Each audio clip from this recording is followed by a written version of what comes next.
Good to see you, dear viewers, and welcome to a new episode of the Culture Flavors Ramadan edition. I'm your host, Dr. Mohammad Al-Qattan. And hi, I'm Lucy. I'm your co-host today on Cultural Flavors Ramadan edition. And thank you so much for having me. We are so glad to have you, Lucy. So how is the Ramadan treating you so far? Alhamdulillah, it's been great so far. What about for yourself? Actually, it's really good, and I am really glad that I could have the time to really visit my family as well as to visit my friends. I think that's one of the best things about Ramadan is that you really get a chance to socialize. And of course, if you can't visit someone, we can call them, drop them a message, a voice note. This is very interesting. We have to take this advice. So, Lucy, which country will we be talking about today? Oh, we have a really exciting country today because we're talking about one of our neighboring countries, which is the Republic of Yemen. Have you been there? I haven't yet, but inshallah, I will go one day. I have not been there, and I think a lot of people would like to visit because it has a really long history and a lot of touristic places. And we're going to talk about the holy month of Ramadan in the Republic of Yemen. And we're also going to be welcoming a guest from Yemen today, and I'm really looking forward to finding out more about what she has to say about her culture and especially her food. Perfect. So, dear viewers, let's go watch this report together, and we will be back. So please don't go away.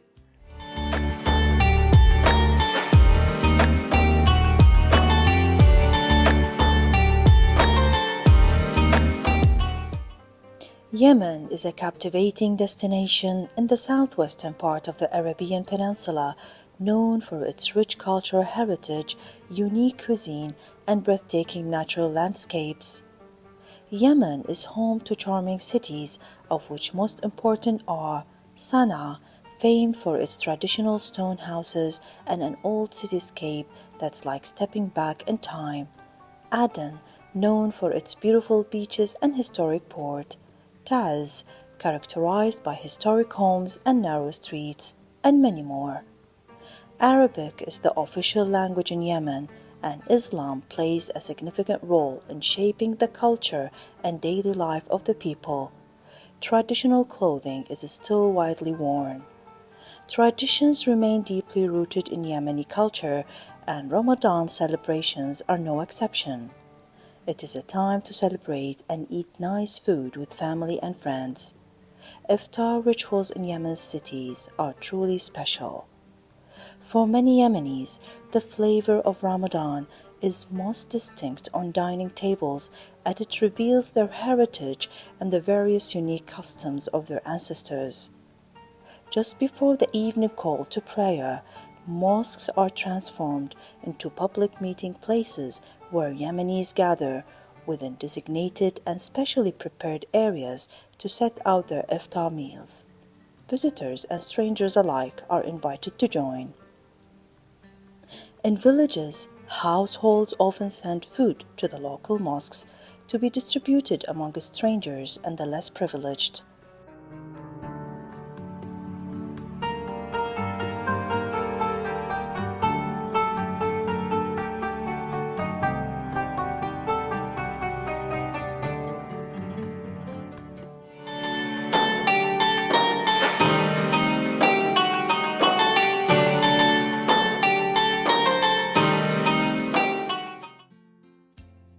Hi, and welcome back to Cultural Flavors, our Ramadan edition. Today we have a very special guest with us. We have Mrs. Eman Marafie, and she's from the Republic of Yemen.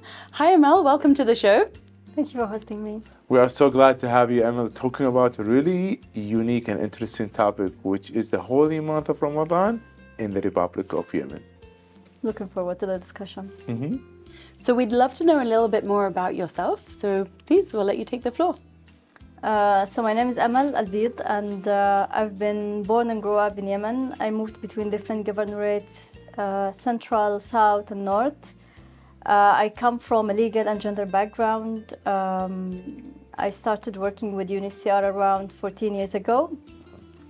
I worked in Yemen, I worked in Jordan briefly, and I also worked in emergencies where we had refugee influxes between Burundi and Rwanda, so I served at the borders receiving them. And then I was based in Rwanda for 4 years, and then finally I moved to Kuwait 2 years ago. Wow. I'm also a mother of two, and I'm very lucky to get the support of my family and my spouse they are behind all of the success I have. We are glad to have you, Emil. Actually, I have not been to Yemen, unfortunately, and I would love to visit this country at some point. Why is Yemen so unique?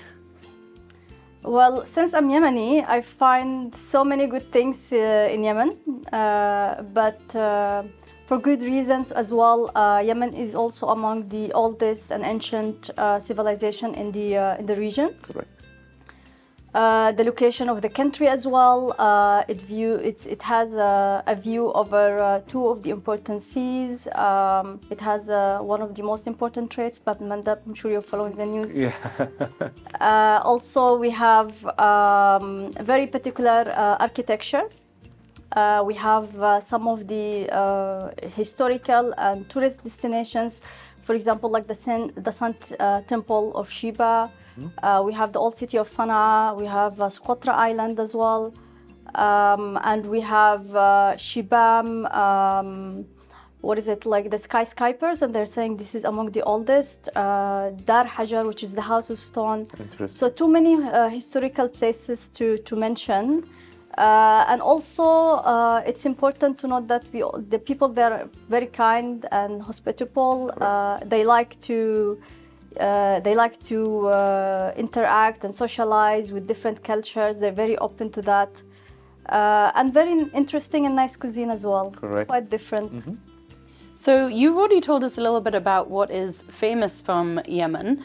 Can you tell us a little bit, because you grew up there, what do you feel not many people know about Yemen but maybe should be famous for? Well, I think there is a lot that's not discovered about it. For instance, since tourism has not been as before, and the recent events and the war, there is so many things has been destroyed.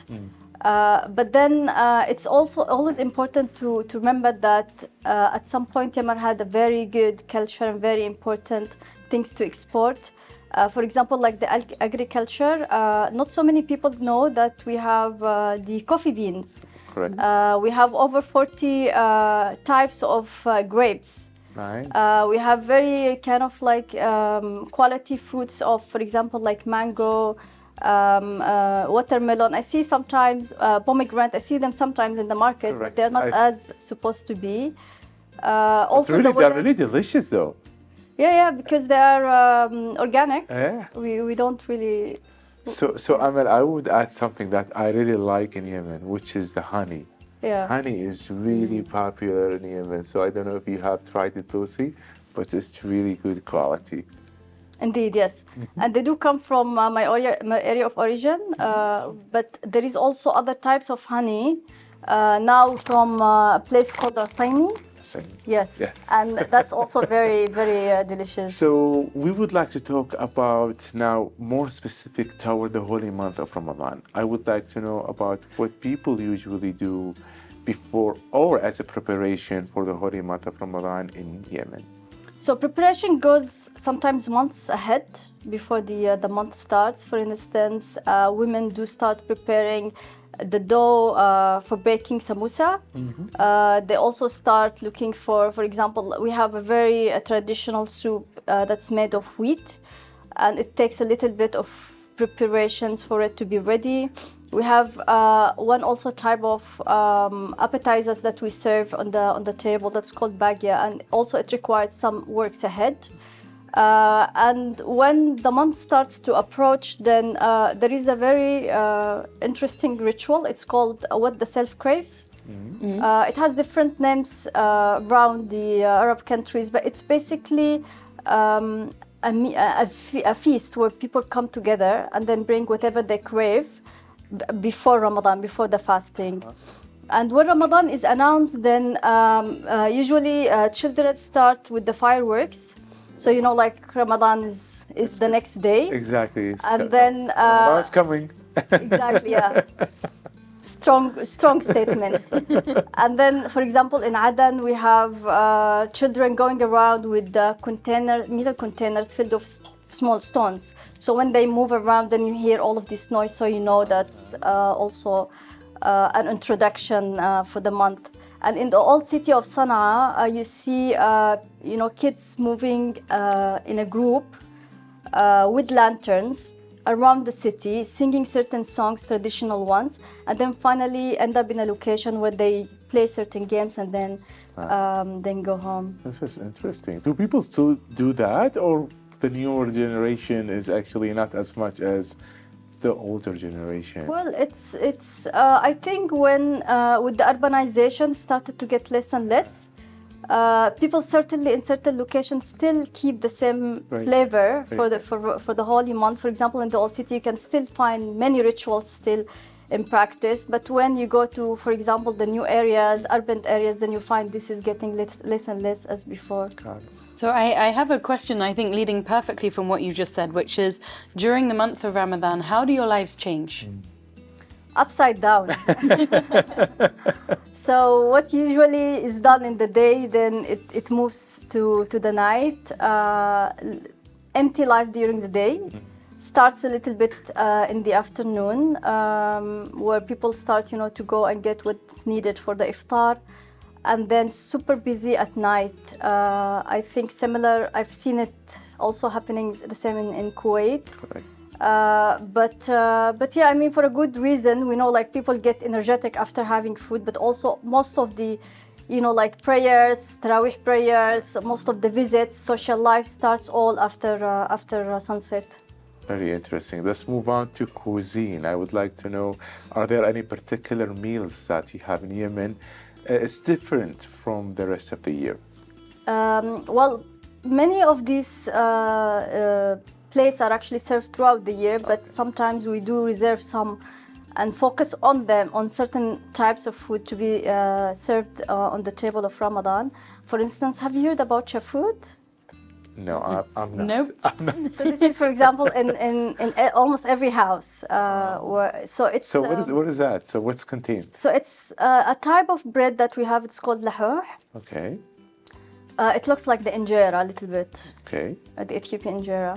And then it basically swims in a liquid made of yogurt, leek, onion, and garlic. It's very cold, and then after, when you start breaking your fast, your fasting, then it's very moisturizing, Okay. All right. We also have a variety of juice. For example, we have raisin juice, roselle, tamarind,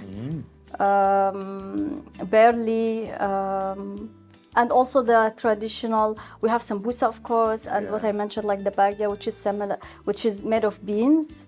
And then we have the main dish, which is usually like either rice and meat, like zurbian, which can be compared to a biryani. We have saltam, fahsa. Have you heard about this? No. But they sound really good. Everything sounds so good. This is why I told you I would like to visit Yemen. I would like to try all this cuisine. But Emma, talking about meals, we're going to talk more about it. But in every episode, my colleague, and I'm really glad that we have today Lucy, she's going to prepare a specific dish which should be related to Yemen. So what do you have for us, Lucy, today? So today I'm going to be making feta bil laban. How was my pronunciation? Good? Perfect. I'm going to talk a little bit more about that in a second. But I'm going to talk about how I came across the recipe first, which is actually from a Yemeni chef. I followed him for a very long time. All right. And it really opened my eyes to just how many dishes I hadn't heard of. All right. And for today's show, I want to do something sweet. So it is a breakfast dish, I believe. It's got, we have fresh milk. We also have evaporated milk. Ghee, some spices. I'm doing a little twist. I'm not doing the traditional cardamom. I'm going to do some cinnamon, some sugar, the bread, which is the main component of the dish. And I always add a little touch of salt to any of my desserts to bring out the flavors without needing to add more and more sugar. So that's what I'm going to be making today. Awesome. And you're going to have the chance to try it. And also probably you could rate what Lucy's going to do. Okay. So, dear viewers, we have a break and I continue. So please don't go away.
and welcome back to Cultural Flavors, Ramadan edition. Today I'm going to be making a dish from the Republic of Yemen. I'm going to be making feta bil laban. So now I'm going to show you some very simple steps. I have here a saucepan, and I'm going to start by putting my ghee into the saucepan and adding a little bit of cinnamon powder and a touch of salt. I'm going to turn this on a low heat, and I'm just going to let the ghee melt, and then the cinnamon is going to start releasing its aromatics and its flavors into the ghee before I move on to the next steps. So while that's just starting to warm up, I have a question for Amal. So today you're wearing a beautiful dress from Yemen. Can you tell us a little bit about the tradition behind it, maybe the name that you have for it, and we'd love to hear more. So this is the traditional sitara that's worn in mostly in Sana'a and the areas around it. And usually women wear it when they go out. They cover, it's covering the head until the toes. And they usually do it whenever they have some things to run outside of their houses. Once they, it's easy to put and remove. And these are one of the new designs for the sitara. This is really interesting. So, Amal, what about, are there any places that people go or gathered in the Republic of Yemen during the holy month of Ramadan? Ramadan is a good opportunity to strengthen the social ties, and that's why some people do prefer to, for example, enhance their relationships, visits to family members and friends, and that's why you see a lot of families, they come together, they go and spend time with each other. Friends also, we have, it's similar phenomenon like the Diwaniyas in here, but in Yemen is kind of like more disaggregated between males and females, and people do go there to stay and spend some time, socialize, eat sometimes the dinner together, and then they come back. And there are some people who do prefer to stay at home because Ramadan can be a very, like busy time for people when they go, especially outside of the house crowd and traffic. And so many people do prefer to stay at home and focus on worshiping. And there's some people also who do focus completely on worshiping, especially in the last 10 days of Ramadan, tahajjud, where they spend their time at the mosque. Which is a good opportunity that people could do during the holy month of Ramadan. Yeah. So, Amal, what about any tradition in clothing for men? So Yemen is a big country, and we have a diverse culture, and men do wear differently depending on where they come from. Okay. So, for example, it depends on the region. In the southern region, people would wear, we call it ma'waz, which means like they take, this piece and they tie it around the waist. Correct. It looks like a skirt. Yeah. But more masculine. And in the north, they wear the dishdasha, we call it thob dress, the white dress, and they put the jambiya with the belt on it. Correct.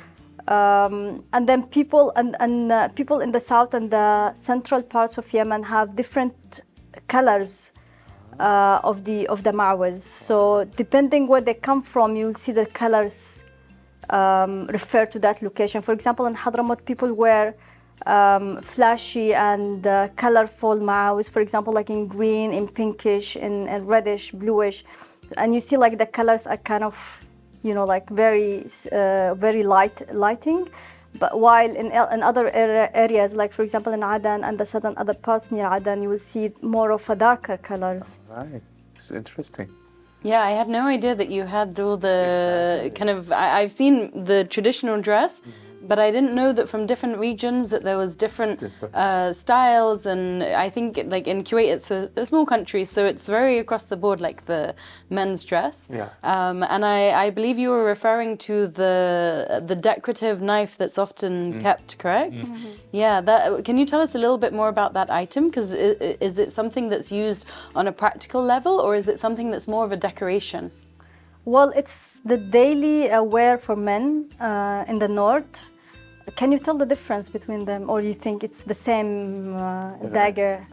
I honestly, I assumed it was just one style, but maybe just different details. Exactly. But so no, I but you know, like the social status of the person, it depends on the type of belt and dagger they will wear. and it can get as expensive as, you know, like 10,000 USD. Wow. So depending what you do, how wealthy you are, then you can reflect it in the way you wear and the type of jambiya you put. This is really interesting. So, Amal, what about, let's move to the Eid, with other preparations that people do for Eid, such as unique and specific and a very important day. I think Eid is the thing that I remember the most when I was a kid, because it's related to the cash that you get and how much you get it. So you do work hard to receive a good idea.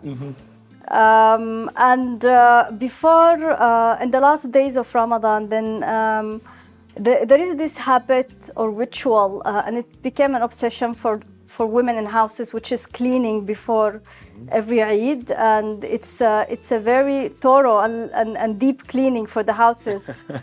It does continue for a couple of days before the Eid, so that during Eid, then the house really is well, it's ready to receive visitors from outside and guests. And the other thing is also the prayers of Eid, where children really put the best of their clothes. That's why the markets before Eid gets really Busy. Crowded and busy, and it's very difficult for people to move and drive from one location to the other, because everybody is shopping, because Eid is a time where people come and wear the new clothes.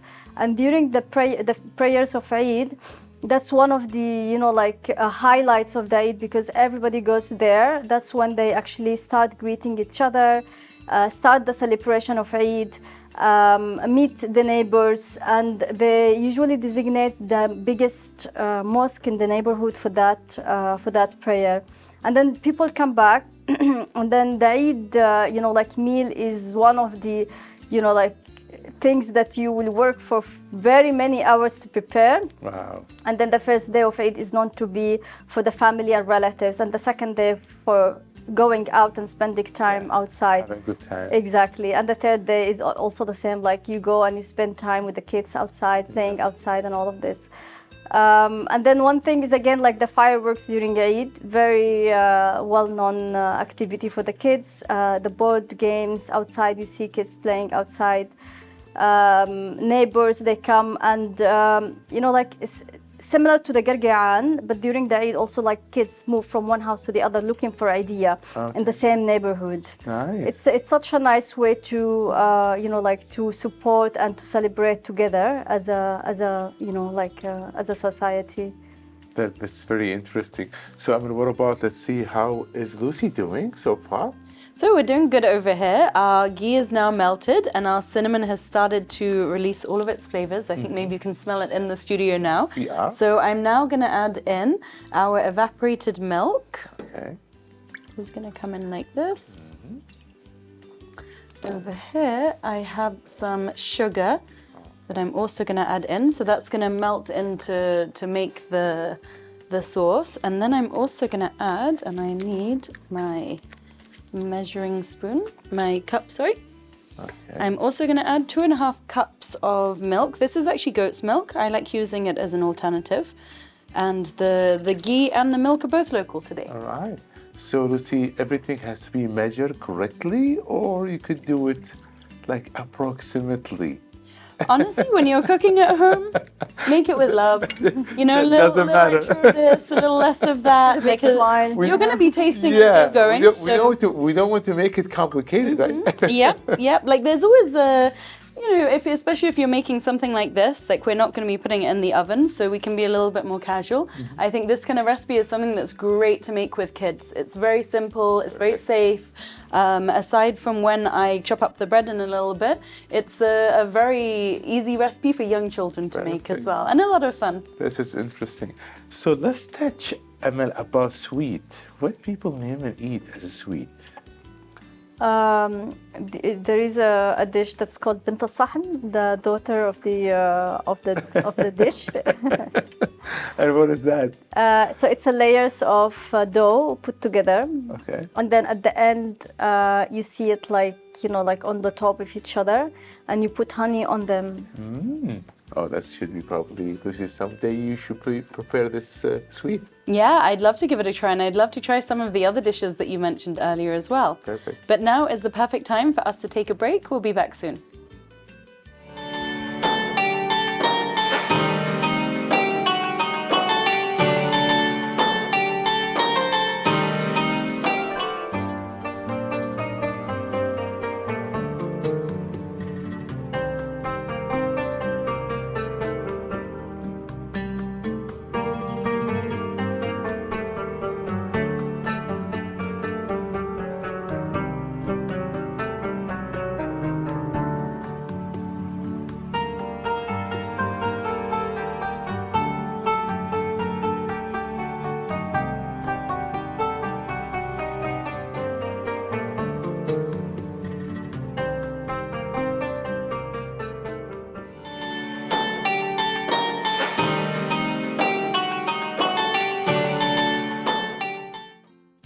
Hi and welcome back to Cultural Flavors, our Ramadan edition. So today I'm making feta bil laban, which is a Yemeni dish, and we have our Yemeni guest with us today. So Amal, I want to ask you, how's your experience in Kuwait during the holy month of Ramadan?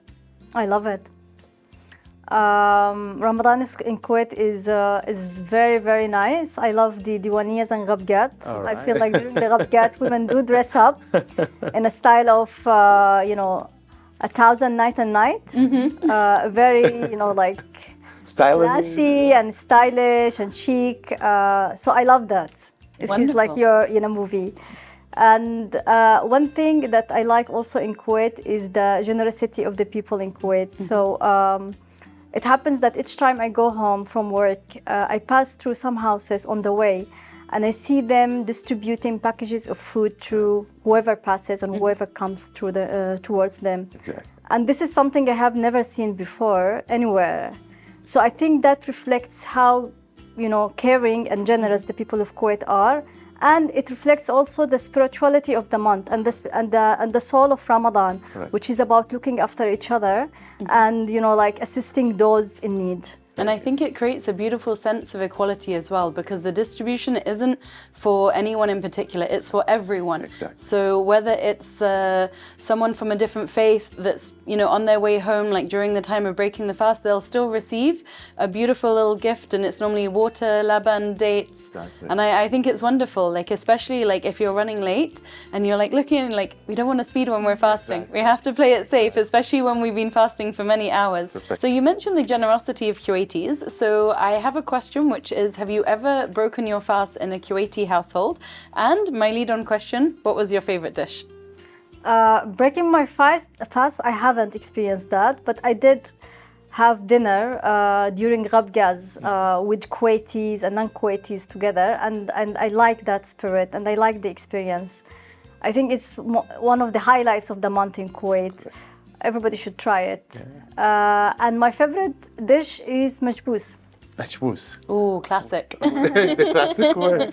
So what about sweet? Have you tried, for example, al-qimat or Yes, something? yes. Also legumat, I love it. All right, that's Yes. good. Have you tried the haris or jurif? We have haris and garish in Yemen, similar recipes, so that's not new to me as well. Interesting. Yeah, and zalabiya as well. All right. Yeah, it's also something I'm familiar with. This is very interesting. So what about, do you have any particular places that you would like to visit in the holy month of Ramadan? Souq al-Mubarakiyya, because I feel like it's very traditional, and during Ramadan, I can really feel like it is something Kuwaiti. I feel like you can find everything there, all of the needs that you need from the house. And I feel like since it's very historical, it does have a smell and like a taste wherever you go there. I feel like I'm really in Kuwait. All right. So let's see how is Lucy doing, because I believe you are really would like to try what Lucy's gonna make. So I can't Lucy, wait. how is everything going? So over here is all good. Our main sauce that's going to go on top is nicely warming up. I don't want to heat it too fast.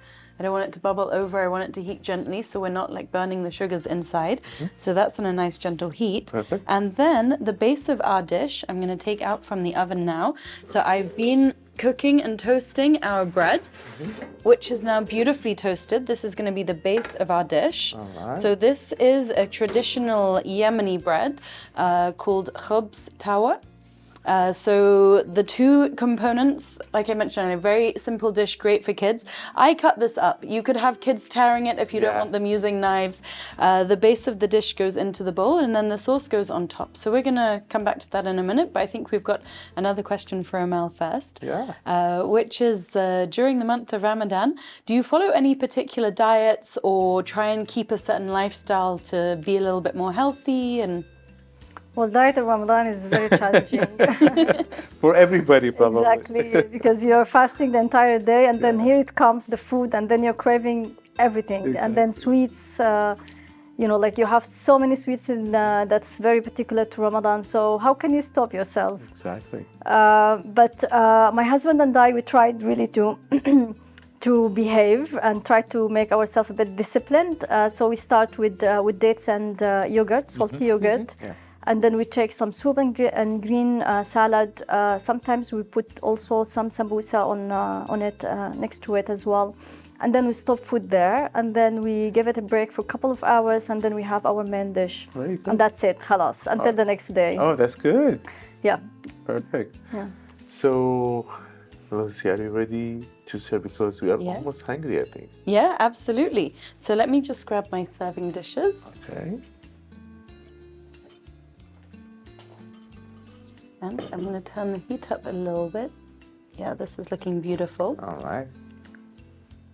The cinnamon smells lovely. It is. Smells really good. The first thing I'm going to do is I'm going to take a nice handful of our very now nice and toasted khubz tawa. I'm going to put this in the base of our dishes. Okay. So we're going to come back and finish this dish after a short break.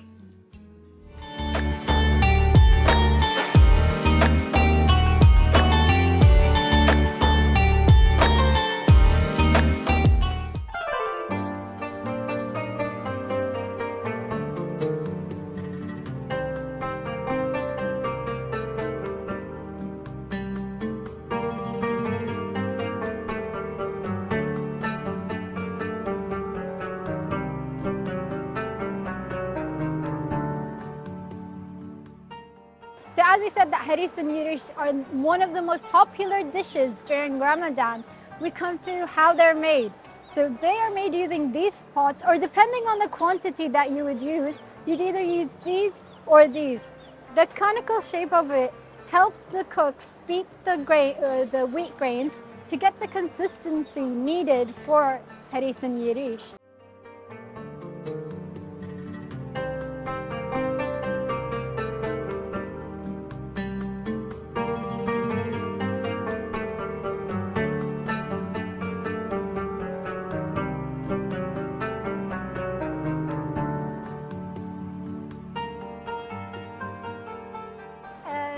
This used to take cooks hours to cook, but now with technology and the different utensils available, they can do it in much less time, which helps during Ramadan.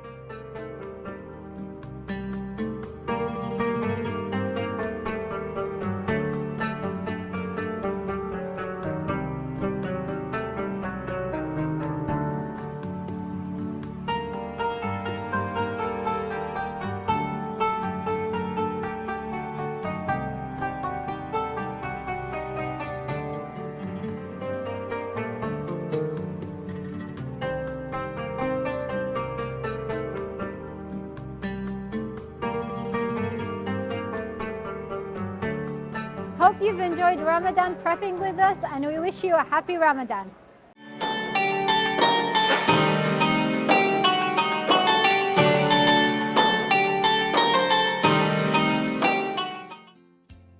And we're back, dear viewers, talking about the Republic of Yemen. So before we go deep into that, Emma, let's see how is Lucy doing? So we're doing great over here. I'm just about to serve up our feta bil leban. So I have my toasted khubz tower in the bowls. Okay. I'm just going to give this. It's a crunchy, huh? This is crunchy, and once I add in the liquid, the crunchy bread is going to absorb all of the liquid, and it's going to become, it's like, I imagine a little bit like a cereal. But it's so rich in flavor. It smells beautiful. It is. And it's nice and warm as I pour it over. Okay. So I'm going to give you both a nice bowl. Perfect. And I think, Amal, you have a tip to make this a little healthier, right? So, Emma, this is for you. Yeah, thank you very much. My mom used to put banana and instead of also the sugar, some honey. Okay. Oh, beautiful. For the healthy option. I love that because especially like Thank honey has such slow releasing sugars. So you're going to get that, especially when you're fasting, you're going to get the nice slow sugar release instead of the sugar rush. I'm definitely going to try that at home with the banana and honey. It's really, really good. So, Amal, I'm really concerned to know people in Yemen who drink, do they drink more coffee or tea? Since Yemen had a lot of kinds of beans. Yeah. Well, the funny fact is that even though that we have been famous of coffee, we only drink the coffee leaf or the cover of the coffee. So there are two layers that's covering the coffee bean, and we often don't use the bean itself, but we use the second layer of the coffee, and that's what's roasted and then made into powder, and that's why the Yemeni coffee it's brownish. It's a little bit darker than the coffee that we have, the Arabic coffee that we have here in Kuwait, and lighter than the black coffee that we have with the beans. And it's often mixed with the ginger. And this is one of the things that we have the iftar time. So we eat it with dates. And some people like to put some milk with it, together with some nuts and sesame. Wow. So I have a question. If you're using a different part of the plant than the bean itself, does it actually have a different flavor? It's a little bit lighter. So you don't feel like you're drinking like coffee, and I think it also contains less of caffeine, so it doesn't really affect you know, like the time you sleep or the way that you operate. But it is like something that people drink most of the time, especially in the afternoon, and then second comes tea. Tea. Yeah. And do you produce the tea over there in Yemen? No, we don't have tea. No. You don't have No, tea, yeah. okay. So what about the most significant dish that if you would like to give an advice to our viewers to try Yemeni cuisine, which one do you recommend for them? I would say, can I say two? Absolutely, yeah. All right. So, does he say it too? I would recommend the seafood. So I would say shrimp harada, and the harada is the hot pot that we cook with, and the second one is the fish in the oven. Wow. Yeah. Amazing. And you mentioned it's done in a special pot. Is that a natural clay pot? Yes, it is. Yeah. Is that because it also releases minerals into the dish as it's cooking in the natural clay? And it does influence the taste. So you feel like somehow it's smoked. And yeah. Oh, interesting. So do you cook it over a fire, or is it something you cook in the oven? Over fire, yeah. Oh, wow. That's fascinating. What about it's time to taste what Lucy made? Yes. All right. I'm actually going to try. So it smells really good. And I think, Lucy, what Emma just mentioned, it's a good option that people could use honey Absolutely. or fruits with that, right? I'm going to be trying that myself. It tastes good. What do you think? Very tasty. Right? I like it. Thank you. Very good. I would try myself. Perfect. So, Emma, do you have any last advices to our dear viewers? So please go ahead. I would say Ramadan Kareem to everybody. Ramadan is a time in the year that we are waiting for every year. And that's, I think, time for us to go back, reflect, and remember those that we could assist and help. And I would like to highlight that today we have over 114 million displaced persons around the world. So let's not forget them from our prayers and our good deeds. Very good. So thank you so much for being with us. Such a lovely talk and conversation. As well as I would like to thank Lucy for making this really delicious dish. My pleasure. Bilafia to both of you. Thank you. So dear viewers, we're going to see you tomorrow with different guests as well as talking about different country. Until then, be safe.